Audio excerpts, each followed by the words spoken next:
ஜெபம் பண்ணலாம். எங்களை அதிகமாக நேசிக்கிறேன் எங்கள் நல்ல தாப்பனே, இந்த மாலை வேலைக்காக நன்றியோடு துதிக்கிறோம், ஸ்தோத்தரிக்கிறோம். திரும்பவுமாய் ஆண்டவரே, எங்களை மறுபடியும் உங்களுடைய பாத்தண்டையில வரும்படியாக எங்களை கூட்டி சேர்த்த தயவுக்காக நன்றி சுவாமி. இந்த நாளிலும் உங்களுடைய வசனங்களை தியானிக்கும்படியாக நாங்கள் வந்திருக்கிறோம். ஜமாத்தின் கடைசி வாரத்துல வந்து சேர ஜீவன் சுகம் பலன் கொடுத்து ஆண்டவரே நீர் மட்டுமாய் வழி நடத்தின தயவுக்காக நன்றி. நாளிலும் கற்றுக்கொள்ளுகிற காரியங்கள் எங்களுக்கு வாழ்க்கைக்கு பிரயோஜனமாக இருக்க நீர் அதை ஆசீர்வதித்து தாரும் சுவாமி.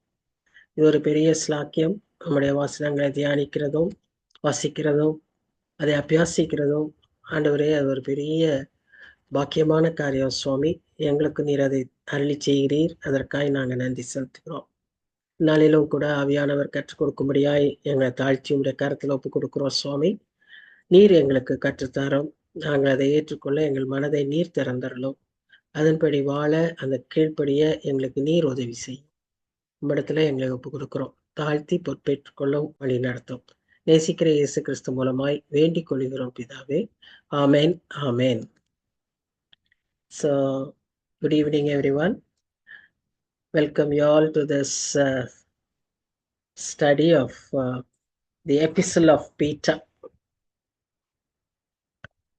முதல் நிருபம் கடைசி அதிகாரத்திற்கு வந்திருக்கிறோம். ஆண்டவருடைய பெரிதான கிருபையில நாம் அதை இன்று முடிப்போம் என்று நம்புகிறேன். ஏன்னா 14 வசனங்கள் தான் அதில் உண்டு. அதனால அதை சீக்கிரமா நாம இன்றைக்கு முடிச்சு விடலாம். முடித்து விட்டு அடுத்த 2ஆம் நிருபத்திற்கு அடுத்த வாரத்துல கடந்து செல்வோம். அப்போ இன்றைக்கு நாம அந்த 5ஆம் அதிகாரத்திற்குள்ளாக போலாம். கடந்த வாரத்துல நாம இந்த 4ஆம் அதிகாரத்தை முடித்தோம். 4ஆம் அதிகாரத்தை முடிக்கும் போது எப்படி முடிச்சோம்னா, ஆண்டவராகிய இயேசு கிறிஸ்து காவலில் இருந்த ஆவிகளுக்கு போய் பிரசங்கித்ததை நாம் பார்த்தோம். அவர் அப்படி செய்யும் போது அங்கு இருந்த பரதீசில் காத்திருந்த, அவரை விசுவாசித்த, அவர் வருகைக்கு காத்திருந்த மக்களுக்கு இவருடைய ரட்சிப்பின் திட்டத்தை அறிவித்து அதை முடித்தேன் என்று சொல்லி அதை அறிவித்து அவர்களை ஏற்றுக்கொள்ளும்படியாகவும், இவரை ஏற்றுக்கொள்ளாத, மெசியாவை ஏற்றுக்கொள்ளாத, மெசியாவின் வருகைக்கு எதிராய் இருந்து பாதாளத்தில் இருந்த ஆவிகளுக்கும் போய் அவர் தன்னுடைய நியாய தீர்ப்பை குறித்து அங்கு பிரசங்கித்து வந்ததாக நாம் பார்க்கிறோம். இவர் திரும்ப பரலோகத்துக்கு போகும்போது அந்த பரதீசில் இருந்த ஆவிகளை தன்னோடு கூட அவர் எடுத்து சென்றார் என்று சொல்லி நாம் பார்க்கிறோம். அப்படியாக அந்த காரியத்தை அவர் அந்த பாதாளத்தில் அவர் செய்தார். 3 நாள் அவர் இருந்தபோது பாதாளத்தில் இறங்கி இந்த வேலையை அவர் அதையும் செய்து முடித்தவராய் பரலோகத்துக்கு ஏறினார் என்று சொல்லி நாம் பார்க்கிறோம். அப்படியாக இதுல நம்ம ஒரு கன்ஃபியூஷன் இருந்தது. அதாவது ஒரு செகண்ட் சான்ஸ் அவங்களுக்கு கொடுக்கப்பட்டதா அப்படின்னு.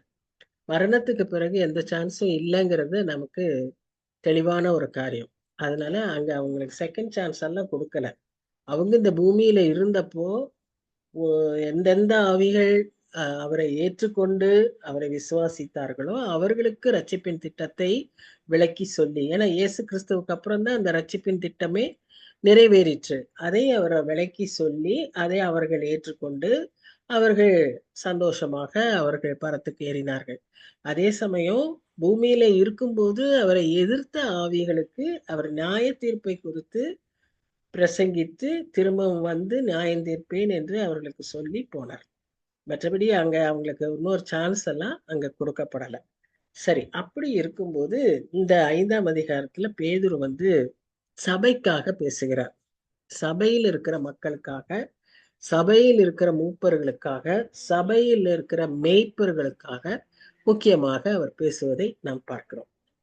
இந்த முதல் வசனத்துல நீங்க பாத்தீங்கன்னா, உங்களில் உள்ள மூப்பருக்கு உடன் மூப்பனும் கிறிஸ்துவின் பாடுகளுக்கு சாட்சியும் இனி வெளிப்படும் மகிமைக்கு பங்காளியுமாய் இருக்கிற நான் புத்தி சொல்லுகிறது என்னவென்றால், அப்ப இதுல நம்ம என்ன பாக்குறோம் முதல்ல அப்படின்னா, அந்நாட்களில அப்போஸ்தலர்கள் என்று சொல்லப்படக்கூடியவர்கள், அதாவது இயேசு கிறிஸ்துவின் 12 சீஷர்கள், அதுல 11 சீஷர்களும் தான் அப்போஸ்தலர்களாகப்பட்டார்கள். அந்த அப்போஸ்தலர்கள் என்று சொல்லும்போது அவர்களுக்கு ஒரு முக்கியமான குவாலிஃபிகேஷன் அவங்களுக்கு அவசியமா இருந்தது. அது என்னன்னு சொன்னா, இயேசு கிறிஸ்து பாடுகளுக்கு அவர்கள் சாட்சியாயும், அவர் உயிர்த்தெழுந்து அவர் உயிர்த்தெழுந்ததற்கு அவர்கள் சாட்சியாகவும் இருக்க வேண்டும். கதையை அவர்கள் கண்டிருக்க வேண்டும். அப்படிப்பட்டவர்களை தான் அன்றைய நாளில அவர்களை அப்போஸ்தலர்கள் என்று அழைத்தார்கள். அப்போஸ்தலர்கள் என்று அவர்களுக்கு அந்த குவாலிஃபிகேஷன், அந்த தகுதியை கொடுத்தார்கள். ஸோ பேதுரு அந்த அந்த தகுதியெல்லாம் பெற்றவராய் இருந்ததுனாலேயும், வயதில் மூத்தவராய் இருந்ததினாலேயும், அங்கிருக்கிற சபைக்கு அவர் வந்து மூப்பராய் இருந்ததினாலேயும் பேதுரு இப்போ அங்கிருக்கிற மூப்பர்களுக்கு எழுதுகிறார். அப்படி எழுதும்போது அவருடைய தாழ்மையை நாம் அங்க பார்க்கிறோம். இதே பேதுரு இந்த விதமாலாம் அவர் யோசிச்சே இருக்க மாட்டார் இதற்கு முன்பாக. ஆனா இப்போ அவர் அந்த தன்னை தாழ்த்தி அவர் அங்க பேசுவதை பார்க்கிறோம். உங்களில் உள்ள மூப்பருக்கு உடன் மூப்பனும் அப்படிங்கிறார். இந்த மூப்பர்கள்ன்ற கான்செப்டை கொண்டு வந்ததே பவுலும் பர்னபாசும். அவங்க அந்த சபைகளை உருவாக்கும் போது அந்தியோகியா அவங்க பிரயாணங்களில போகும்போது செய்த அந்த உருவாக்கின சபைகளில இந்த மூப்பர்களை கொண்டு வந்து மூப்பர் கான்செப்டை கொண்டு வந்தது அவர்கள் இருவர் தான். ஏன்னா ஒரு சபைக்கு யாராவது ஒருத்தர் கைட் பண்ணணும், ஒருத்தர் லீட் பண்ணணும்னு அவங்களுக்கு அந்த தேவையை அவர்கள் உணர்ந்தவர்களாய் அப்படி மூப்பர்களை உருவாக்கினார்கள். இந்த மூப்பர்கள், கண்காணியானவர்கள், இவங்கெல்லாம் எப்படி இருக்கணும், அவங்களுடைய குவாலிஃபிகேஷன்ஸ் எல்லாம் என்ன அப்படின்னு தீமோத்தேயுவுக்கு எழுதும் போது பவுல் தெளிவா எழுதியிருக்கிறதை நாம் வாசிக்கிறோம். இப்ப நம்ம அதுல போகல. அப்படி அவங்கெல்லாம் தான் மூப்பர்கள். அந்த மாதிரி மூப்பர்களுக்கு நான் உடன் மூப்பர் அப்படின்னு அவரு தன்னையே அவர் வந்து he comes down to their level. Actually பாத்தீங்கன்னா இன்றைக்கும் கூட கத்தோலிக்க திருச்சபையில பேதுருவை தான் பெரிய பவர்ஃபுல் பர்சனா நம்ம பார்க்குறோம். ஏன்னா அவர் கையில தான் இந்த கீ ஆஃப் த கிங்டம் இருக்குது. அவர் மேலதான் சபையை கட்டுவேன்னு சொன்னாரு. அவர் தான் ஃபர்ஸ்ட் பிஷப்பு, போப்பு அப்படின்னு எல்லாம் கத்தோலிக்க திருச்சபையில இன்றும் நம்புகிறார்கள். ஆனா இங்க நம்ம அவர் என்ன சொல்றாருன்னு பாக்குறோம்னா, நான் ஒரு பிஷப்பு, நான் ஒரு போப்பு அப்படின்லாம் சொல்ல, நான் உங்களோட கூட ஒரு உடன் மூப்பன் அப்படின்னு அவர் அந்த இடத்துல தன்னை தாழ்த்துகிறதை நாம் பார்க்கிறோம். ஸோ இந்த தாழ்மையே வந்து அவர் இயேசு கிறிஸ்துவனிடமிருந்து கற்றுக்கொண்டிருப்பார் என்று நாம் நம்புகிறோம். அது மாத்திரம் அல்ல, இந்த பேதுரு இதை வந்து இப்படி பேசுவதற்கு நான் சொன்னது போல அவருடைய முக்கியமான தகுதி வந்து எல்லாரை காட்டிலும் அவர் பெரியவர். இரண்டாவது, அவர் வந்து இயேசு கிறிஸ்து பாடுகளை எல்லாம் கூடவே இருந்து பார்த்தவர். சிலுவையில அவருடைய ட்ரையல்ஸ்ல எல்லாவற்றிலுமே கூட இருந்து பார்த்த ஒருவர் தான் பேதுரு. அடுத்ததாக அந்த மகிமையின் அந்த மறுரூப காட்சியில கூட இந்த பேதுருவுக்கு ஒரு பங்கு இருந்தது. அதிலேயே அவர் he was a witness to that transfiguration. அதோடு கூட ஆண்டவருடைய பரமேறுதல், ஆண்டவருடைய உயிர்த்தெழுதல், இவை எல்லாவற்றிலுமே பேதுருவுக்கு பங்கு இருந்தது. அதனாலதான் பேதுருவுக்கு பேசுவதற்கு, ஒரு ஆலோசனை சொல்லுவதற்கு ஒரு தகுதி இருந்தது. மூப்பர்களுக்கு தைரியமாய் அவர் பேசுகிறார். அவர் அப்படி பேசி அவர் என்ன சொன்னார்னா, உங்களிடத்தில் உள்ள தேவனுடைய மந்தையை நீங்கள் மேய்த்து, முதல்ல அவர் என்ன சொல்றாரு, மூப்பரோட நான் ஒரு மூப்பர்ன்னு சொன்னாரு.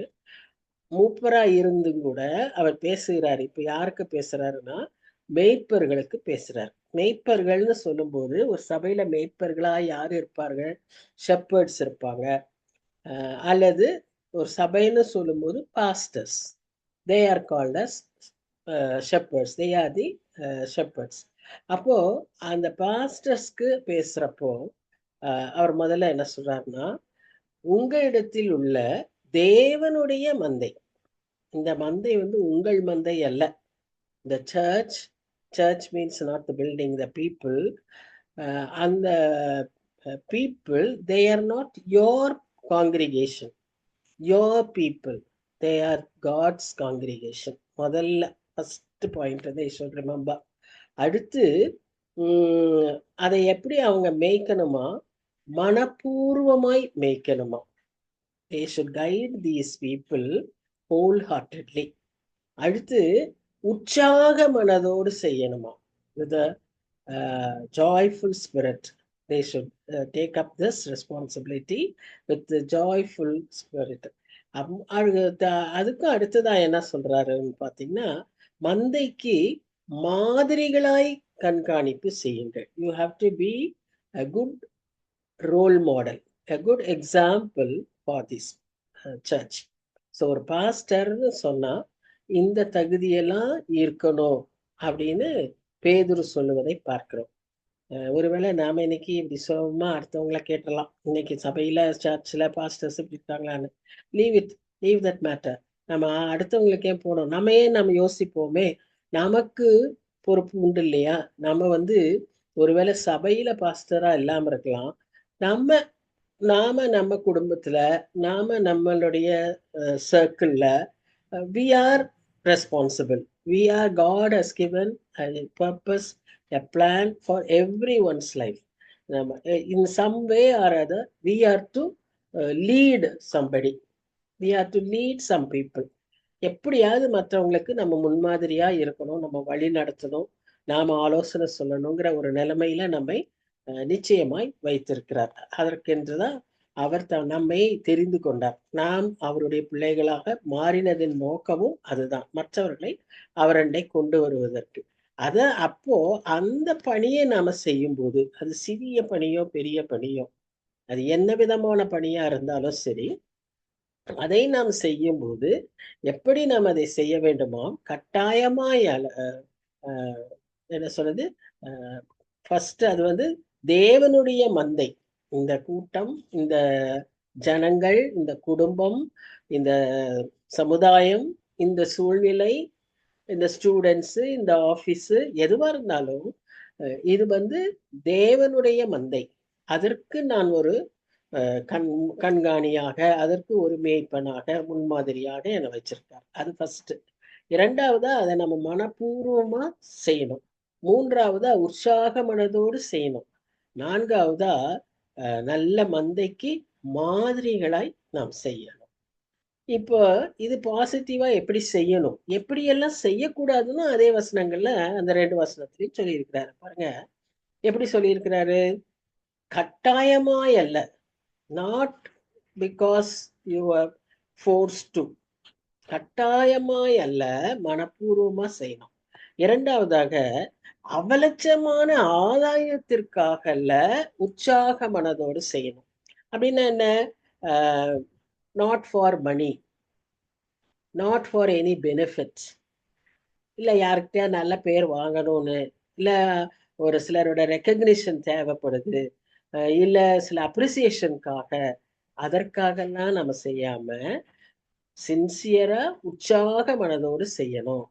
அப்படி நம்ம செய்யும்போது, நமக்கு கையில ஒரு பொறுப்பா ஒரு கூட்டத்தை கொடுத்திருக்கும் போது, ஒரு சின்ன ஜபக்குழுவாவே இருக்கலாம், வாட் எவர் மேபி, அந்த பொறுப்பை நாம செய்யும் போது சுதந்திரத்தை இருமாப்பாய் ஆளுகிறவர்களாக அல்ல, நாம அந்த வேலைய செய்யறத எப்படி செய்யணும்? உற்சாகமா செய்யணும், மனப்பூர்வமா செய்யணும், கர்த்தருடைய பந்தைய செய்யறோங்கிற எண்ணத்தோட செய்யணும். அதோடு கூட இருமாப்பாய் நம்ம ஆளுகிறவர்களாய் அல்ல, நான் சொன்னதுதான் செய்யணும், இதுதான் ரூல், இப்படிதான் இருக்கணும் அப்படின்ற அந்த டிக்டேட்டர்ஷிப், அது அறியாம அந்த லீடர்ஷிப்ல வந்துடும். இது குறித்து நம்ம அதிக ஜாக்கிரதை உள்ளவர்களாய் இருக்க வேண்டும். அப்படி இல்லாதபடி அந்த மந்தைக்கு நம்ம முன்மாதிரிகளாக கண்காணிப்பு செய்யுங்கள் சொல்லி ரொம்ப அழகா அந்த இடத்துல பேதுரு சொல்வதை பார்க்கிறோம். ரொம்ப பிராக்டிக்கலா அவர் அனுபவப்பட்டு அவர் அதை சொல்வதை நாம் பார்க்கிறோம். So we have to serve God willingly. அது ரொம்ப இம்பார்ட்டன்ட். அப்புறம் எப்படி நம்ம மேய்ப்பர், எப்படி அவர் தன்னுடைய ஆடுகளை மேய்க்கிறாரோ அவர் நம்முடைய மேய்ப்பர் தன்னுடைய ஆடுகளை மேய்க்கிறதை பத்தி நம்ம யோவான் 10ஆம் அதிகாரத்துல வாசிக்கிறோம். ஒரு நல்ல மேய்ப்பனாய் அவர் தன்னுடைய மந்தையை மேய்க்கிறார். அது மாத்திரம் இல்ல, அந்த மந்தையை அன்பாய் மேய்க்கிறார். அவர் அந்த ஆட்டுக்கு என்ன தேவையோ அதையெல்லாம் அவர் அன்பாய் பராமரிக்கிறதை நாம் பார்க்கிறோம். இங்க அதிகாரமாய் பராமரிக்கிறது கிடையாது, கடமையாய் பராமரிக்கிறது கிடையாது, கட்டாயமாய் பராமரிக்கிறது கிடையாது. ஆனா அன்பாய் பராமரிக்கிறதை நாம் பார்க்கிறோம். சோ அந்த மாதிரி நாமும் நமக்கு கொடுக்கப்பட்டிருக்கிற அந்த சின்ன எந்த பொறுப்பா இருந்தாலும் சரி, பெரிய பொறுப்பா இருந்தாலும் சரி, அதை நாம் இந்த ஆட்டிடியூடோட நாம் அதை என்ன செய்யணும், நாம் அதை செய்யணும். நமக்கு அந்த ஷெப்பர்ட்ஸ் ஹார்ட் நமக்கு இருக்கணும். ஸோ எஃபி மேயர் சொல்றாரு, ஆண்டவருடைய சேனையா இருந்தாலும் சரி, ஆண்டவருடைய மேய்ப்பர்களா இருந்தாலும் சரி, எல்லாருமே volunteers. No one is put into that place. No one is forced to be in that place. நீ இதை கட்டாயம் செய்யணும், நீ தான் செய்யணும் அப்படின்றதெல்லாம் கிடையாது. வாலண்டரியா தான் செய்யணும். நீங்க விருப்பத்தோட செய்யணும், விருப்பத்தோடு தான் செய்பவர்களா இருப்பார்கள் அப்படின்னு சொல்லி நம்ம அங்க பாக்குறோம். அப்படி நம்ம செய்யறப்போ எப்படி இருக்கணுமோ, ஷெப்பர்ட்ஸ் ஹார்ட் உள்ள மனதோடு நாம் அதை செய்ய வேண்டும் என்று நாம் பார்க்கிறோம். So spiritual shepherds should not do their job for dishonest gain. அவலட்சணமான ஆதாயம்னு போட, அந்த ஆதாயத்தை போடும்போதே அவர் எப்படி போடுறாருன்னா அவலட்சணமான ஆதாயம் அப்படின்னு போடுறாரு. So the gain is dishonest. So அதன் மூலமாய் நாம் எந்த விதமான பலனும் எதிர்பார்க்க கூடாது. நமக்கு எந்த ரெக்கக்னிஷனும் கிடைக்காது, எதிர்பார்க்க கூடாது. எந்த பலனும் இல்லாம, எந்த பிரதிபலன் இல்லாம, ரிவார்டு இல்லாம நாம செய்யணும். ஏன்னா நம்முடைய பிரதிபலன், நம்முடைய ரிவார்டு எல்லாம் எங்க இருக்கு? பரலோகத்துல இருக்கு. நமக்கு வசனங்கள் அதை குறித்து சொல்லியிருக்கு. எல்லா பிரயாசத்துக்கும் பலன் உண்டு. அதனால அது வீணாய் விருதாவாய் இராதென்று அறிந்து நீங்கள் தொடர்ந்து செய்யுங்கள்னு நம்ம வாசிக்கிறோம். அதனால நாம செய்ய வேண்டியதை நம்ம செஞ்சுக்கிட்டே இருப்போம். நமக்கு இங்க ரெக்கக்னிஷனுக்காக, இங்க இருக்கிற அப்ரிசியேஷனுக்காக நம்ம எந்த காரியமும் செய்யக்கூடாதுங்கிறத ரொம்ப தெளிவா அவர் இங்க சொல்றத நாம பார்க்கிறோம். அடுத்தது, we are only shepherds and we should not become lords. டிக்டேட்டர்ஸா மாறிடக்கூடாது. அது ஒரு அடுத்த ஒரு முக்கியமான ஒரு இது. இன்னைக்கு சில ஷெப்பர்ட்ஸா சொல்லப்படக்கூடிய பாஸ்டர்ஸ் எல்லாம் சில சபைகள்ல நம்ம பார்க்குறோம். They are all like dictators. அவங்க சொல்றது தான், அவங்க கூப்பிடுற ஆட்கள் தான், அவங்க செயல்ற விதங்கள் தான் அப்படின்லாம் நம்ம பார்க்குறோம். So again let us not be discussing about all these negative things. Let us take in only the positive things and let us also be good role models. நாம அவங்கள பேசிட்டு நாம அதே மாதிரி செய்யாதபடிக்கு நாம நல்ல விதத்துல நாம என்ன செய்வோம், அவருக்கு பிரியமான நல்ல மேய்ப்பர்களாய் வாழ நாம முயற்சிப்போம். இப்போ 4வது வசனத்துல என்ன வாசிக்கிறோம்னா, அப்படி செய்தால், எப்படி செய்தால், இவ்விதமாய் மந்தையை நாம் மேய்த்தால், நல்ல முன்மாதிரிகளாக, ஆதாயத்துக்காக இல்லாம, கட்டாயமாய் இல்லாம, மனப்பூர்வமாய் நாம் நம்முடைய பொறுப்பை செய்யும் போது, அது மேய்ப்பர்களோ அது என்னவா இருந்தாலும் சரி, அந்த பொறுப்பை நம்ம செய்யும் போது நமக்கு என்ன கொடுக்கிறாராம்? மகிமையுள்ள வாடாத கிரீடத்தை. See, he is ready to give us the reward. இப்ப நமக்கு இந்த உலகத்துல கிடைக்கிற அப்ரிசியேஷனோ, இங்க கிடைக்கிற அப்ளாஸோ நமக்கு பெருசு இல்லை. இங்க எல்லாரும் சேர்ந்து கையை தட்டலாம், என்ன வேணா செய்யலாம். பட் அதை விட நமக்கு என்ன முக்கியமான ஒரு இது வேணும்?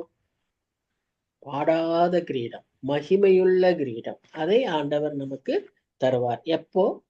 வெளிப்படும் போது. அவர் எப்படி வர்றார்? பிரதான மேய்ப்பராய் வருகிறார். நம்முடைய ஆண்டவர் யாரு?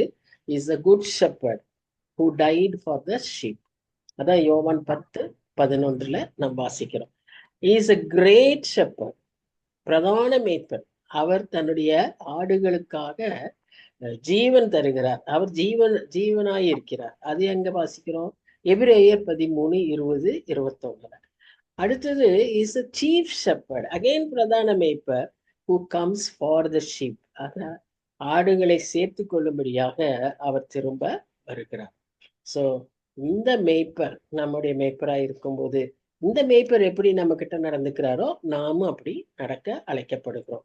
அவர் எப்படி நம்மளை மன்னிக்கிறாரு, அவர் நம்ம எப்படி ஏற்றுக்கொள்கிறாரு, நம்ம அவர் சொன்னபடி கேட்காம இங்கே அங்கேயும் ஓடினா கூட நம்மளை பிடிச்சி இழுத்துட்டு வந்துடுறாரு, நம்மை சிச்சிக்கிறாரு, நம்ம அவருடைய வழியில நடத்துறாரு, நடத்திட்டு போய் நல்ல சாப்பாடு கொடுக்குறாரு, நல்ல புல்ல இடங்கள்ல நம்மளை மேய்க்கிறாரு, நம்ம ஆத்துமாக்கள் எல்லாம் கொழுமையாகும்படி செழுமையாகும்படி நமக்கு நல்ல போஷிக்கிறாரு, நமக்கு நல்ல ஜீவ தண்ணீர் கொடுக்கிறாரு, நன்மையும் கிருபையும் நம்மை தொடரும்படி அவர் செய்கிறாரு.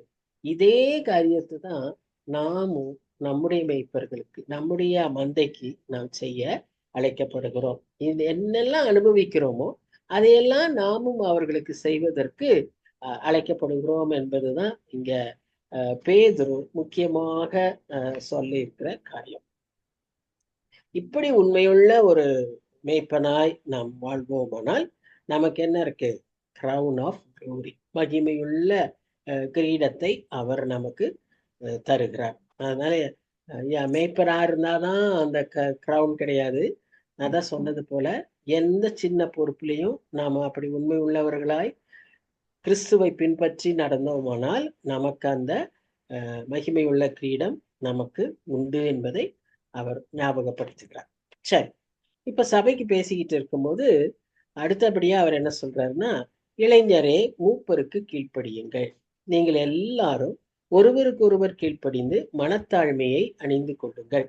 பெருமை உள்ளவர்களுக்கு தேவன் எதிர்த்து நிற்கிறார், தாழ்மை உள்ளவர்களுக்கோ கிருபை அளிக்கிறார். இந்த இடத்துல எல்லா இடத்துலையுமே இருக்கக்கூடிய காம்படிஷன்ஸ் இருக்கும், அன்னெசரி ரைவல்ரி இருக்கும், போட்டிகள் பொறாமைகள் இருக்கும், அப்புறம் கொஞ்சம் அக்செப்டன்ஸ் ஆஃப் லீடர்ஷிப் இல்லாமல் இருக்கலாம். இதெல்லாம் இருக்கிறதுனால அவர் என்ன சொல்றாருன்னா, ஃபர்ஸ்ட் ரெஸ்பெக்ட் தி ஏஜ், மூப்பருக்கு கீழ்ப்படியுங்கள். அடுத்து உங்களுக்குள்ளே ஒருவருக்கு ஒருவர் பி சப்மிசிவ். அது எப்படி? With humility. அந்த தாழ்மை இருந்தாதான் ஒருத்தரை ஒருத்தர் நம்ம விட்டு கொடுத்துக்க முடியும், ஒருத்தரோட ஒருத்தருடைய வியூஸை அக்செப்ட் பண்ணிக்க முடியும். ஆனா நம்ம இல்லைன்னா வி பிகம் லார்ட்ஸ், நான் சொன்னதுதான் அப்படின்றது மாதிரி இருக்கக்கூடாது. ஒருத்தர் சொல்றதையும் கேட்கணும், அடுத்தவங்க சொல்றதையும் நாம அக்செப்ட் பண்ணிக்கணும். அப்ப அதுக்கு நிச்சயமா நமக்கு என்ன வேணும்? மனத்தாழ்மை வேண்டும். ஸோ அதை முக்கியமா அவர் அங்க சொல்றாரு. அது செய்ய முடியாததுக்கு காரணம் என்னன்னா பெருமை.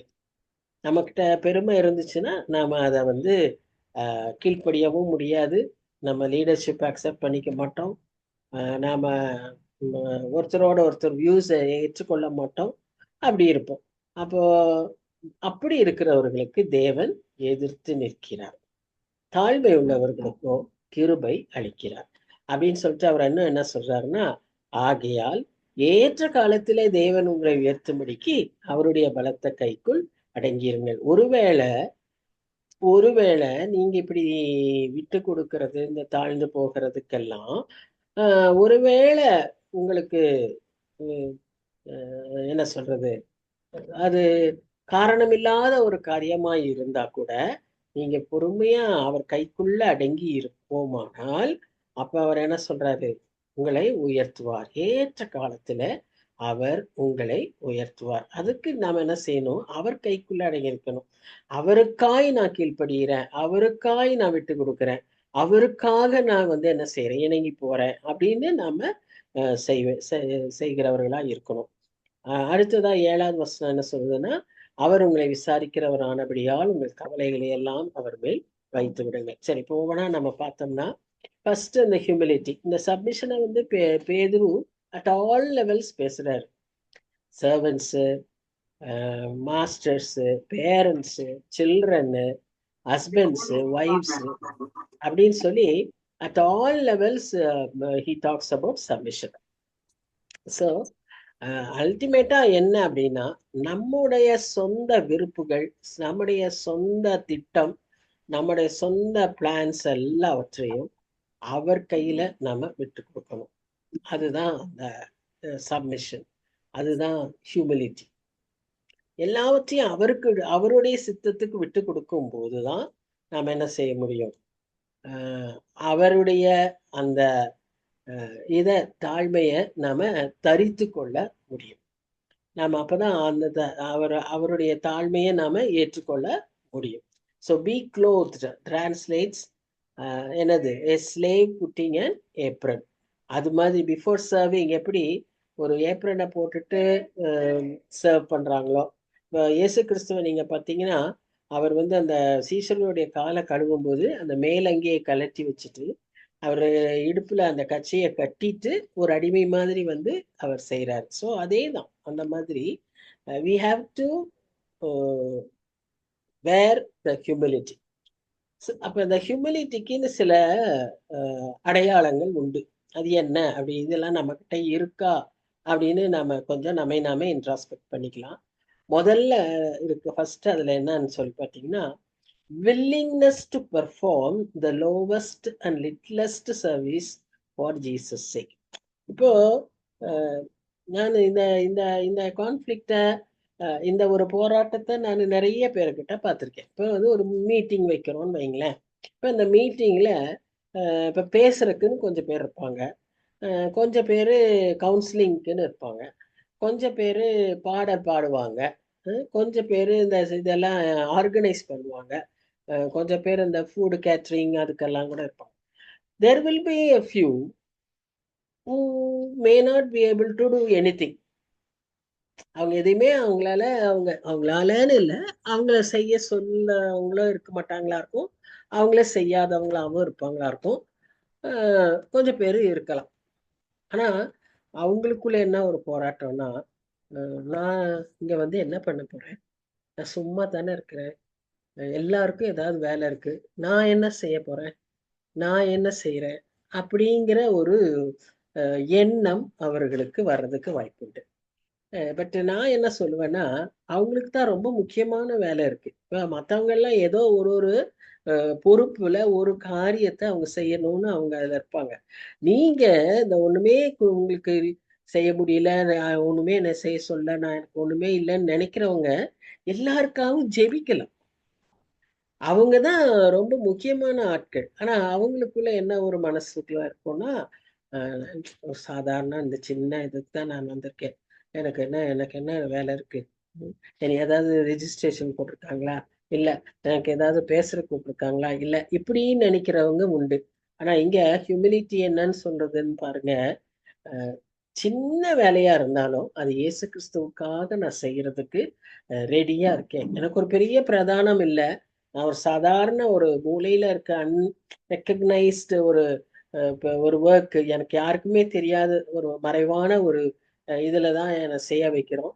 ஆனா அதை I willing to do for Christ sake அப்படின்னு ஏற்றுக்கொள்கிறவங்க தான் தாழ்மையை கொண்டு இருக்கிறவர்கள். அது அவங்களுக்கு ஒரு அடையாளம். இரண்டாவதாக, இயேசு கிறிஸ்துவினால் அன்றி என்னால் ஒன்றும் செய்ய முடியாது அப்படிங்கிற அந்த மனப்பக்குவம் உள்ளவர்கள் தாழ்மை உள்ளவர்கள். இப்ப அவங்களுடைய எபிலிட்டி, அவங்களுடைய திறமை, அவங்களுடைய ஸ்மார்ட்னஸை நம்பி காரியங்களை செய்யறவங்க அவங்க வந்து தாழ்மைக்கு அடையாளமானவர்கள் அல்ல.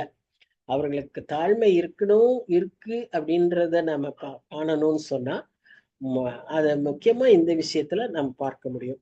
என்னால ஒன்றும் செய்ய முடியாது, இயேசு கிறிஸ்துவினுடைய கிருபையன்றி என்னால் ஒன்றும் பண்ண முடியாதுங்கிறத அவங்க நொடிக்கு நொடி அறிக்கை செய்கிறவர்களாகவும் உணர்ந்தவர்களாகவும் இருப்பார்கள். அதே போலதான் they will be willing to be ignored by men. இவங்க செய்யற வேலையை யாருக்குமே கண்டுக்க மாட்டாங்க, யாருக்குமே தெரியாது, யாருமே அப்ரிசியேட் பண்ண மாட்டாங்க. இவங்க கூட இருக்கிறவங்க செய்யறது எல்லாத்தையும் அப்ரிசியேட் பண்ணியிருப்பாங்க. இவங்க பண்ண வேலையை ஒருத்தர் கூட பண்ணாம இருந்திருப்பாங்க, சொல்ல கூட மறந்துருவாங்க. நிறைய சமயத்துல பாருங்க, முக்கியமான சில விஷயத்துல அவங்கள மறந்தே போயிடுவாங்க. Even to give when you propose a vote of thanks இல்ல, இப்படி சில காரியங்களை அவங்களால இந்த மக்களுடைய காரியத்தெல்லாம் விட்டுற கூட செய்வாங்க. But they would accept that. They will not fight. They will not go for recognition.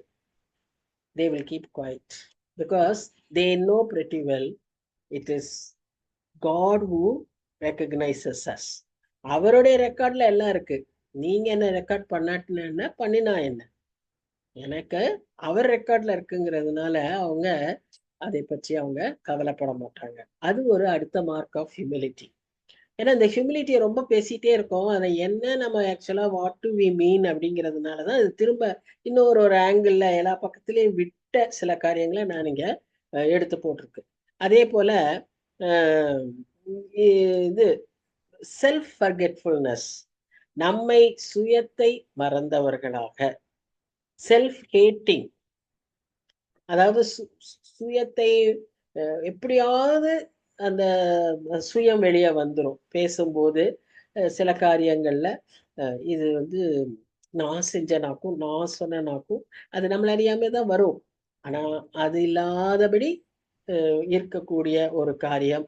அப்படி அது எப்ப முடியும்னா கிரைஸ்ட் சென்டர்டா இருந்தாதான், அல்லது மற்றவர்களுடைய பணிக்கு முக்கியத்துவம் கொடுக்கிறவர்களா இருந்தாதான் அதை செய்ய முடியும். இதெல்லாம் சில தாழ்மைக்கான சில அடையாளங்கள். வசனம் சொல்லுது, God resists the proud because God hates sin. Proverbs 6ல பார்க்குறமே திமியான கண்கள் பல ஒரு லிஸ்ட் இருக்குது. அதெல்லாம் கர்த்தருக்கு அருவருப்பான காரியங்கள்.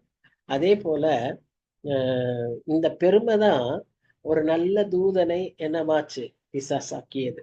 ஏசாயா 14ஆம் அதிகாரத்துல நம்ம வாசிக்கிறோம். இதே பெருமை தான் தேவனை போல ஆகலாங்கிற ஒரு விருப்பத்தை உண்டு பண்ணி இந்த உலகத்துக்கே பாவத்தை கொண்டு வந்தது. இதே பெருமை தான் இந்த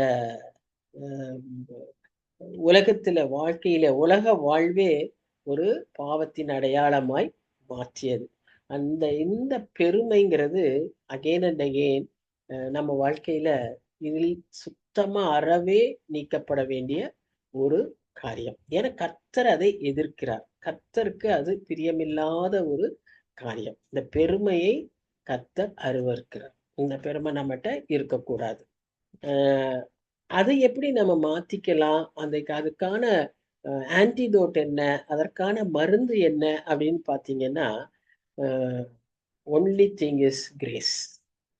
கிரேஸ் கிரேஸ்னா என்ன? Unmerited favour. எனக்கு தகுதி இல்லை அப்படின்ற நிலைக்கு நான் வந்தாதான் கிருபையே எனக்கு கிடைக்கும். எனக்கு ஏதாவது இருக்குன்னு ஒரு பாயிண்ட் இருந்துச்சுன்னா அதுக்கு பேர் கிருபை கிடையாது. என்கிட்ட இது இருக்கு அதனால எனக்கு இது கிடைச்சதுன்றது நமக்கு வந்துச்சுன்னா அது பேர் கிருபை கிடையாது. அப்படின்னா எதுவுமே இல்லாத இடத்துல எனக்கு அவருடைய கிருபை கிடைக்குதுன்றதுதான் கிரேஸ். அப்போ அந்த கிரேஸ் தான் ப்ரைடுடைய opposite. Pride will say, I have this, I can do this, I will be able to, all that the pride will say, I. ஆனா கிரேஸ், he, அவர்தான் சொல்லி அவரை காட்டுகிறது. ஸோ அந்த விதமான ஒரு submissive hand is important, submissive life is important for us. இப்போ அவருடைய மைட்டி ஹேண்ட், அவருடைய கரத்தின் வல்லமையை நாம் சங்கீதங்களில வாசிக்கிறோம். அவருடைய கரத்தின் வல்லமை எவ்வளவு பெரிது என்பதை நாம் அறிந்திருக்கிறோம்.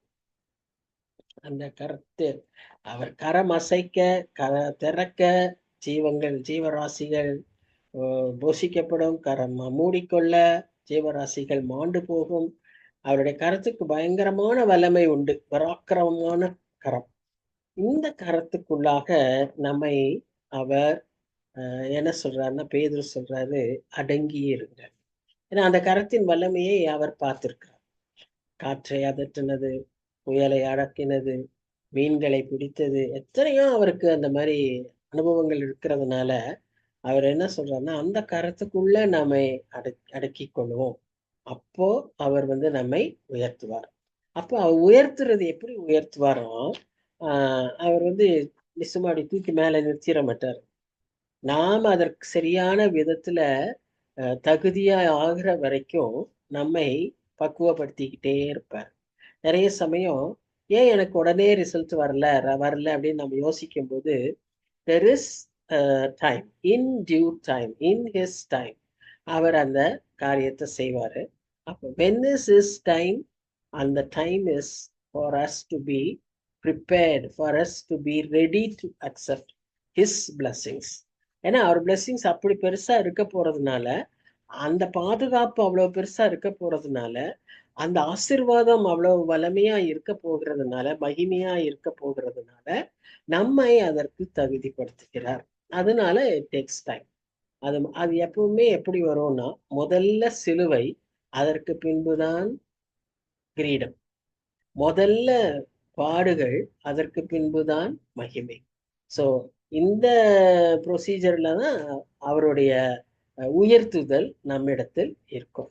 சோ நமக்கு இந்த பாட்டுக்குள்ள இந்த இந்த ப்ராசஸ்ல போக விருப்பம் இல்லாம அல்லது அவசரப்படுகிறவர்களாய் நாம் காணப்படுவோமானால் அதன் அடையாளம் என்ன? Once again it is the pride. நம்மிடத்தில் இருக்கக்கூடிய அந்த பெருமை தான் நம்ம வந்து இந்த இந்த வேதனையான இந்த இடுக்கமான பாதையில செல்வதற்கு நாம் கஷ்டப்படுறோம்.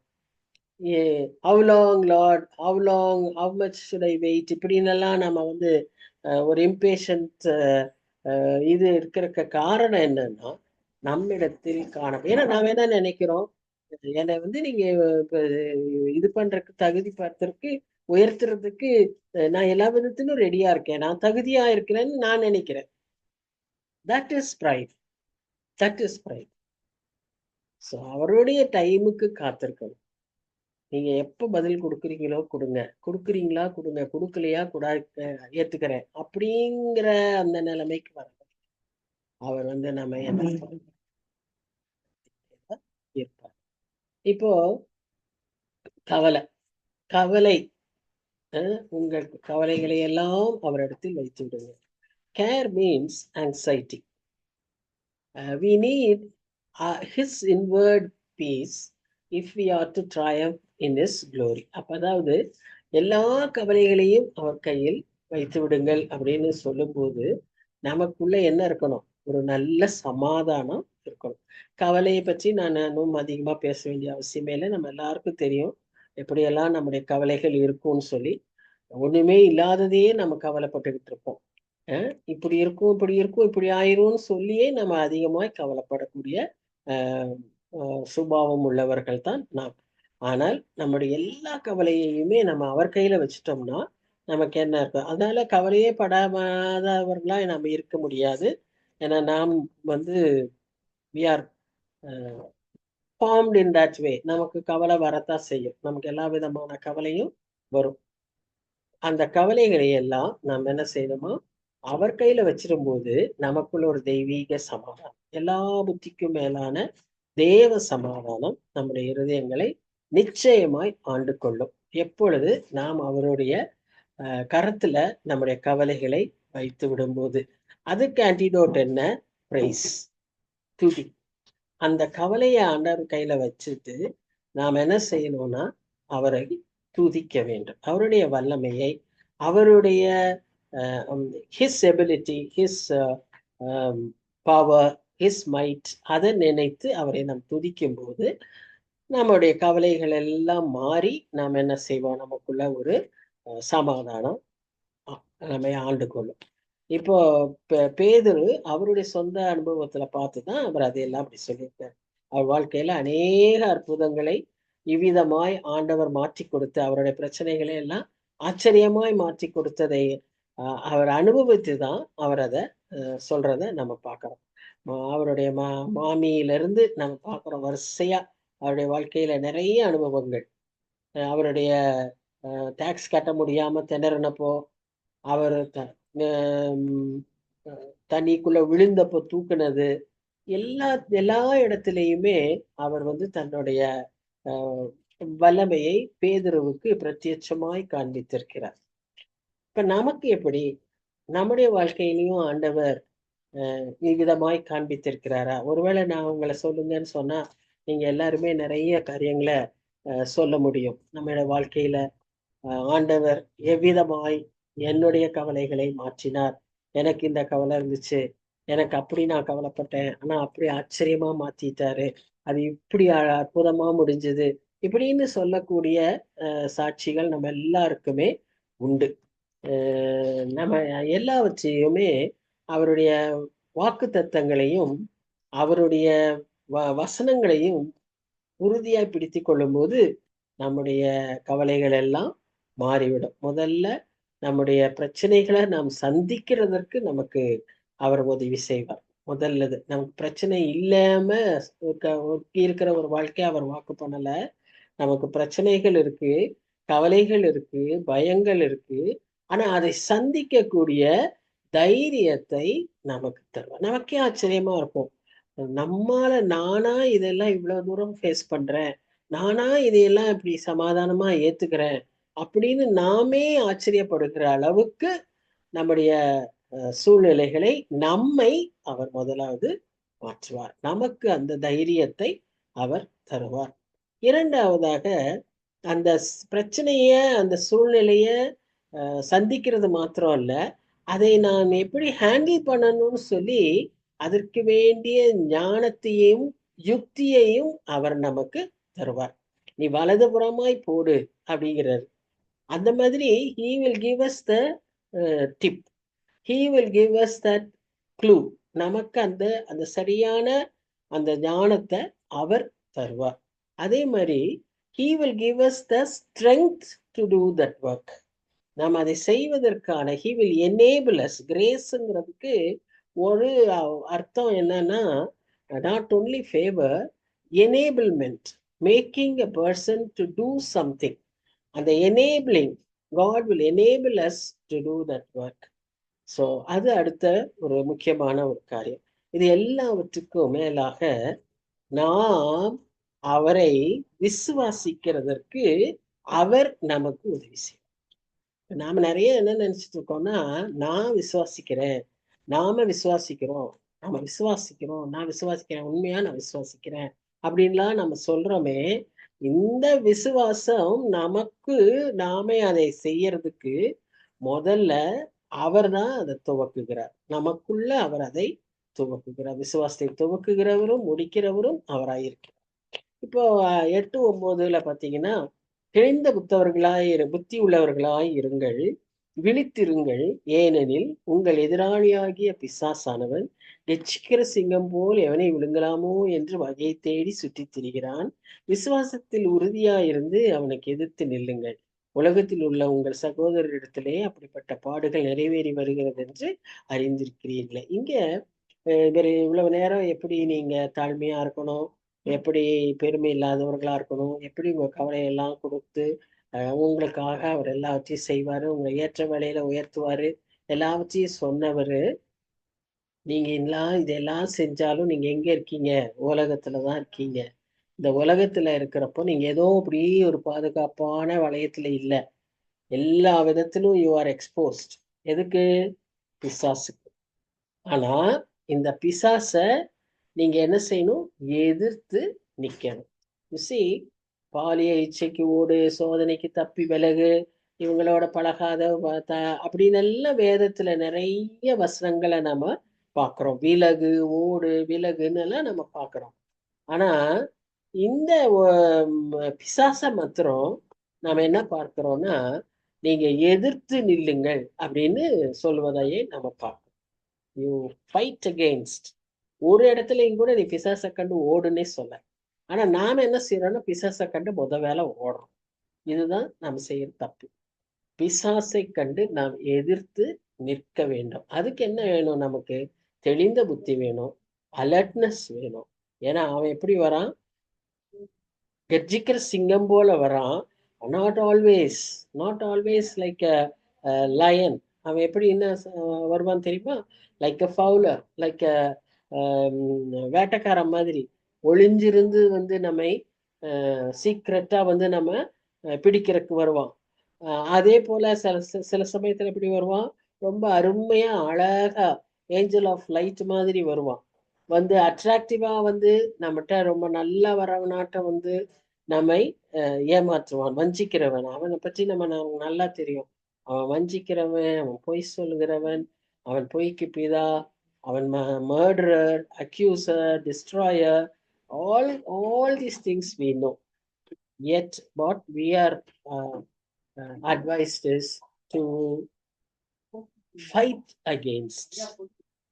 fight against this Satan. He roars through persecution. நாம இதன் மூலமாக நாம் பெற்றுக்கொள்கிற இந்த இவ்விதமான பாடுகளில அவர் அந்த பிசாசானவன் என்ன பண்றான்? கர்ஜிக்கிறான். அவனுக்கு ஒரே சந்தோஷம், அவன் கர்ஜிக்கிறான். நம்முடைய சோதனைகளில அவன் கர்ஜிக்கிறான், நம்முடைய பாடுகளில அவன் கர்ஜிக்கிறான்.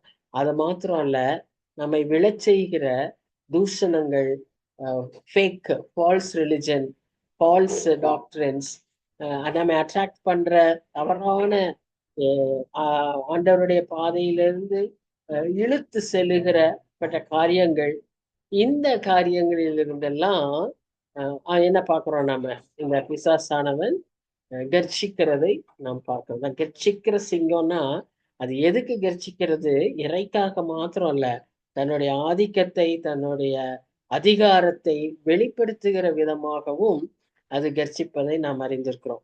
சோ அந்த கர்ச்சிப்பு, இந்த கர்ச்சிப்புல அவனுக்கு ஒரு வெற்றி இருக்கு. அந்த கர்ச்சிப்புல அவனுக்கு ஒரு பயமுறுத்தல் இருக்கு. இந்த கர்ச்சிப்பை கேட்ட உடனே பயந்துருவாங்க இல்லையா? அப்படி ஒரு பயமுறுத்தல் இருக்கு. அது எல்லாவற்றையும் எதிர்த்து நிற்க நமக்கு என்ன வேணும்? அந்த ஒரு தைரியம் வேணும் ஃபர்ஸ்ட்.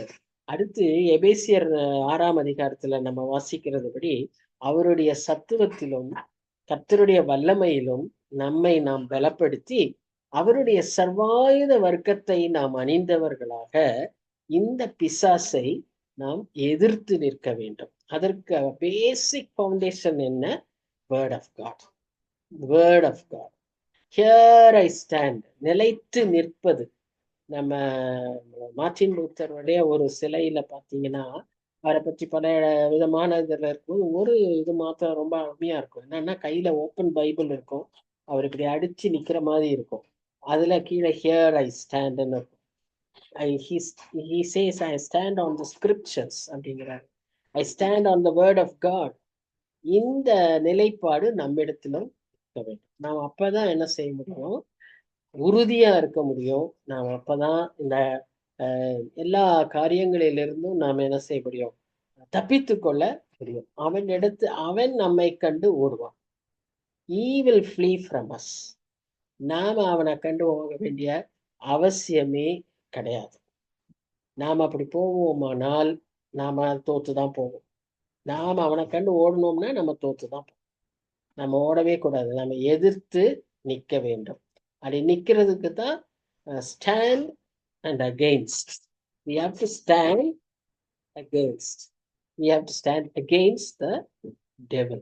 So அந்த ரெசிஸ்டன்ஸை நாம ஒரு சின்ன லெவல்ல காமிச்சா கூட, ஒருவேளை அப்படியே நடுங்கிட்டே நம்ம காண்பிக்கிறவர்களா இருந்தாலும் கூட, அந்த சின்ன ரெசிஸ்டன்ஸை நம்ம காமிக்கும் போது நமக்கான அந்த வல்லமையை அவர் நமக்கு அந்த சிலுவையிலே பெற்று கொடுத்ததினாலே நாம் அதை பெற்றுக்கொள்கிறவர்களாய் இருப்போம். இந்த சிலுவையிலே நாம் அதை பெற்றுக்கொண்டவர்களாய் இருப்போம். அந்த சிலுவையிலே அவர் பெற்ற வெற்றியின் மூலமாக, ஜெயத்தின் மூலமாக நமக்கு அந்த வல்லமையை அவர் தருவார். அது சின்ன ஒரு இதா இருந்தாலும் சரி, மைட்டி ஃபைட் வித் சேட்டனா இருந்தாலும் சரி, எப்பேற்பட்டதா இருந்தாலும் சரி, அதற்கான வல்லமையை அவர் நமக்கு அருளி செய்யறதுல உண்மை உள்ளவராய் இருக்கார். அதற்காகவே தான் அவர் அந்த சிலுவையில அந்த பாடை ஏற்றுக்கொண்டார். அவர் நமக்காக மரித்தார். அதனுடைய வெற்றி, அந்த ரகசியம், அந்த ஜெயம் இப்படித்தான் அவர் நமக்கு உரித்தாக்குகிறார். So resist the devil. Resist the devil. Don't run away from the devil. கிறிஸ்து இயேசுவுக்குள் நம்மை தமது நித்திய மகிமைக்கு அழைத்தவராயிருக்க சகல கிருபையும் பொருந்திய தேவன் தாமே கொஞ்ச காலம் பாட அனுபவிக்கிற உங்களை சீர்படுத்தி, ஸ்திரப்படுத்தி, பலப்படுத்தி நிலைநிறுத்துவாராக. அவருக்கு மகிமையும் வல்லமையும் சதா காலங்களிலும் உண்டாயிருப்பதாக. ஆமென். இந்த மாதிரி உண்டாயிருப்பதாக. ஆமேன் ஆமேன்னு 3 தடவை சொல்வார். 3 வசனங்கள்ல சொல்றார். பின்னால இதே முடிவல்ல, இதுக்கப்புறம் இன்னும் 2 வசனம். So we are called for his eternal glory. நமக்கு அது ரொம்ப சந்தோஷம். அவருடைய இட்டர்னல் க்ளோரிக்கு, அவருடைய நித்திய வல்லமைக்கு, மகிமையான காரியங்களுக்கு நம்மை அழைத்திருக்கிறார் என்பது நமக்கு ரொம்ப சந்தோஷம். ஆனா அதை பெற்றுக்கொள்வதற்கு போக வேண்டிய பாதை பாடுகளும் வேதனைகளும் தான். Without suffering, no plan. There is no plan to gain glory without suffering. So God uses suffering to perfect, establish, strengthen and settle us. சீர்படுத்தி, ஸ்திரப்படுத்தி, இதுக்கெல்லாவற்றுக்கும் என்ன பயன்படுத்துறாரு? நமக்கு வருகிற பாடுகளையும் வேதனையும். So if we are not going to gain this blessing through the suffering, அந்த suffering வந்து நமக்கு ரொம்ப waste.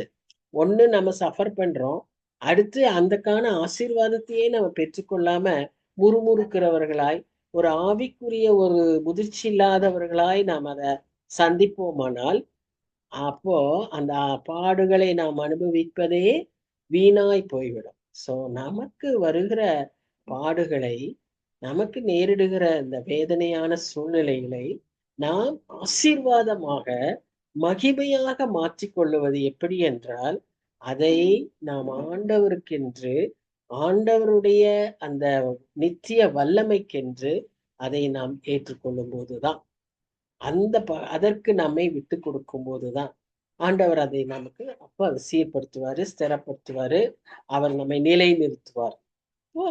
அந்த மகிமை நமக்கு கிடைக்கும். So it is the glory of purified character. So அந்த மகிமைங்கிறோமே, அந்த மகிமை என்ன? Purified character. Glory of perfected humanity. நாம humanity can never be perfect, but அதை பெர்ஃபெக்ட் பண்றாரு, ஸ்திரப்படுத்துறாரு, சீர்படுத்துறாரு, நிலைநிறுத்துறாரு. It is a glory of complete victory. முழு ஜெயம், முழுமையான ஒரு ரட்சிப்பு, முழுமையான ஒரு ஜெயத்தை பெற்றுக் கொள்கிறது. We become overcomers, மேற்கொள்ளுகிறவர்களாய் இருக்கிறது. It is the glory of being honored by the king and reflecting the glory of God. Glory by reflecting the glory of God, and the glory of the immediate presence of God. Immediate presence of God. அவருடைய பிரசன்னம் அவரிலே நிறைவா இருக்கிறது. நிறைவு எதுலையும் குறைவில்லை. பிரசன்னத்துல நிறைவு, பரிசுத்தத்தில நிறைவு, ஜெயத்துல நிறைவு, ரட்சிப்புல நிறைவு, எல்லாவற்றிலும் நிறைவு. அந்த ஒரு அவரோடு கூட நித்திய ஒரு சந்தோஷத்தை பெற்றுக்கொள்ளுகிற அந்த மகிமையை அவர் நமக்கு இந்த பாடுகளின் வழியாக, இந்த வேதனைகளின் வழியாக, நாம் கடந்து செல்லுகிற சில இந்த சோதனை காலங்களின் வழியாக அதை நமக்கு தருகிறார். கொஞ்ச காலம்தான் இந்த பாட அனுபவிக்கிறது, கொஞ்ச காலம்தான். அந்த கொஞ்ச காலத்தை அது எவ்வளவுன்றது நமக்கு தெரியாது. It will vary from each person. Maybe few days, few years, we do not know. But அது அவருடைய காலம்தான். பட் அந்த கொஞ்ச காலத்தை நம்ம பொறுமையா, தாழ்மையா ஏற்றுக்கொண்டு அக்செப்ட் பண்ணும்போது நமக்கு அப்படிப்பட்ட ஒரு பெரிய மகிமையை அவர் தருகிறார். இன்னும் ஒரு 3 வசனம் தான் இருக்கு. இதுல அவர் வந்து வாழ்த்துதல் சொல்றத நம்ம பாக்குறோம். இந்த வாழ்த்துதல் எல்லாம் அவர் எழுதி, கிரீட்டிங் அவர் எழுதி யார் கையில கொடுத்தாருன்னு சொன்னா, சில்வானஸ், சைலஸ்ன்னு சொல்லக்கூடிய அந்த சில்வானஸ் கையில அந்த லெட்டரை கொடுக்குறாரு. அப்போ அதுல கொடுக்கும்போது 2 காரியத்தை சொல்றாரு. ஒண்ணு மார்க்கு வந்து என்னுடைய குமாரன் அப்படிங்கிறாரு. எப்படி பவுல் வந்து தீமோத்தேயுவ என்னுடைய குமாரன் அப்படின்னு சொல்வாரோ, இங்க மார்க்குவ பேதுரு வந்து என் குமாரன்கிறார். மார்க்கு வந்து நிறைய காரியத்தை அந்த சுவிசேஷத்தை எழுதும் போது பேதுருவினிடத்தில் கேட்டுதான் எழுதினதாக நாம வாசிக்கிறோம். வரலாறு அப்படிதான் சொல்லுது. சோ பேதுருவோட மார்க்கு ரொம்ப நெருக்கமா இருந்தார். ஸோ அதனால அவர் குமாரனாக்கிய மார்க்குங்கிறத ஒன்று சொல்றாரு. ரெண்டாவது, பாபிலோனில் உள்ள சபை, இது கொஞ்சம் கன்ஃபியூஷன் வரும். பாபிலோன் எதை அவர் குறிப்பிடுகிறார் என்றால், ரோமாபுரியை குறிப்பிடுகிறார். பாபிலோனு என்ற வார்த்தை என்னன்னா ஒரு பெரிய அதிகாரம் உள்ள, ஒரு ஆடம்பரமான, செழிப்புள்ள ஒரு நகரம், ஒரு இடம். அதுதான் பாபிலோன். அன்றைய இதுல எதற்கு ஒரு அடையாளமா சொல்லணும்னாலும் பாபிலோன்னு சொல்லப்படுறத பாக்குறோம். அவ்விதமாய் அவர் இங்க எந்த இடத்த சொல்றாருன்னா ரோமாபுரிய பாவமும் எல்லாம் நிறைந்த அந்த பாபிலோன், செழிப்பு, அந்த ஆண்டவரற்ற ஒரு சூழ்நிலை, அந்த மாதிரியான ஒரு காரியத்தை அவர் சொல்றதுக்காகத்தான் பாபிலோன்னு அந்த இடத்த நம்ம சில இடத்த பார்த்து சொல்றோம்ல, சோதம் குமாரான்னு சொல்றோம்ல. இட் இஸ் நாட் எக்ஸாக்ட்லி சோதம் குமாரா, பட் அந்த மாதிரி பாவம் நிறைஞ்சிருக்கிறோமா அப்படின்னு நம்ம சொல்றோம். அது மாதிரி இங்க இவர் ரோமாபுரியை பாபிலோன் என்று அவர் சொல்வதாக ஃபைனலா அவர் திங்க் பண்ணி அவர் என்ன சொல்றாருன்னா எல்லாருக்கும் சமாதானம் உண்டாவதாக, ஆமேன் அப்படின்னு சொல்லி முடிக்கிறார். So this is the final chapter in the first epistle of Peter. So God has enabled us to finish this today. இதுல முக்கியமான சில காரியங்களை நாம கற்றுக்கொண்டோம். சில ப்ராக்டிக்கல் சஜஷன்ஸை நாம பார்த்தோம். ஜெபிக்கலாம். நல்ல ஆண்டவரே, நன்றியோடு நாங்கள் துதிக்கிற சுவாமி, இருக்கிறோம். ஆமாண்டவரே, நீங்க தெரிந்து கொண்ட தயவுக்காக நன்றி சுவாமி. ஆண்டவரே, எங்களை நாங்கள் கொடுக்கப்படுகிற சின்ன சின்ன பொறுப்புகள்ல கூட மனப்பூர்வமாய், மன உற்சாகமாய், முன்மாதிரிகளாய் நாங்கள் வாழ அழைக்கப்படுகிறோம் என்பதை நினைவுபடுத்தினீர் தாப்பனே. அதற்கு வேண்டிய அவசியமான தாழ்மையை கற்றுக்கொள்ள, இன்னும் இன்னும் அதிகமாய் தரித்து கொள்ள நினைவுபடுத்தினீர் சுவாமி. எங்களில் காணப்படுகிற தேவையற்ற மேட்டிமைகள், பெருமைகள், ஆண்டவரே, எங்களுடைய சுபாவ குணங்கள் எல்லாவற்றையும் நீக்கி போடும்படியாக ஆண்டவரே இந்த நாளிலும் திரும்பவுமாய் எங்களுக்கு அறிவுறுத்தி இருக்கிறீர். நன்றியோடு நன்றியோடு நாங்கள் உண்மை துதிக்கிறோம், ஸ்தோத்தரிக்கிறோம். எங்களை நீர் இப்படி அழைத்ததுக்கு காரணம் இந்த சுற்றி திரிகிற பிசாசை இனம் கண்டு கொள்ளவும், ஆண்டவரை தெளிந்த புத்தியோடும் விழிப்போடும் நாங்கள் அவனை சந்தித்து மேற்கொள்ளவும், எதிர்த்து நிற்கவும் வேண்டிய பலனையும் கிருபையையும் எங்களுக்கு தாரும். அதற்கான பட்டயமாகிய ஆவியின் பட்டயமாகிய வேதத்தை ஆண்டவரே, நாங்கள் வேத வசனத்தை எப்பொழுதும் கையாளுகிறவர்களாக, எப்பொழுதும் உடையவர்களாக காணப்பட எங்களுக்கு நிற்கிற தாரும் சுவாமி.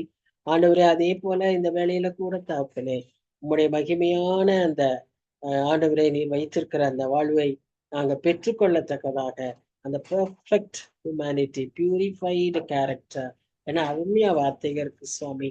இதையெல்லாம் நாங்க எங்களுடைய வாழ்க்கையில எங்களுடைய கேரக்டர்ஸ் பியூரிஃபை ஆக, ஆண்டவரை நாங்க அப்படி பெர்ஃபெக்டாக, ஆண்டவரே எங்களிடத்துல இருக்கக்கூடிய எல்லா பலவீனங்களும் நீக்கப்பட நாங்க முற்றுமா ஜெயம் கொண்டவர்களாய் வாழ சுவாமி எங்களுக்கு நீர் இந்த கிருபைகளை தருகிற தேவனாய் இருக்கிறபடினால் நன்றி செலுத்துகிறோம். அதற்கான இந்த பாதையில எங்களை அழைத்து செல்லும் போது நாங்க அதற்கு இணங்கி கொடுத்து நீர் எங்களை சீர்படுத்தவும், நீர் எங்களை ஸ்திரப்படுத்தவும், நீர் எங்களை நிலைநிறுத்தவும் ஆண்டவரே நாங்க விட்டு கொடுக்கிறோம். நீர் பொறுப்பேற்றுக் கொள்ளுங்க. வந்திருக்க ஒவ்வொருவரையும் அப்படியே ஆசீர்வதியுங்க, வழி நடத்துங்க சுவாமி. தாழ்த்தி ஒப்பு கொடுக்கிறோம், பொறுப்பேற்றுக் கொள்ளும். நேசிக்கிற இயேசு கிறிஸ்து மூலமாய் வேண்டிக் கொள்கிறோம் பிதாவே. ஆமேன், ஆமேன். Thank you, Annie.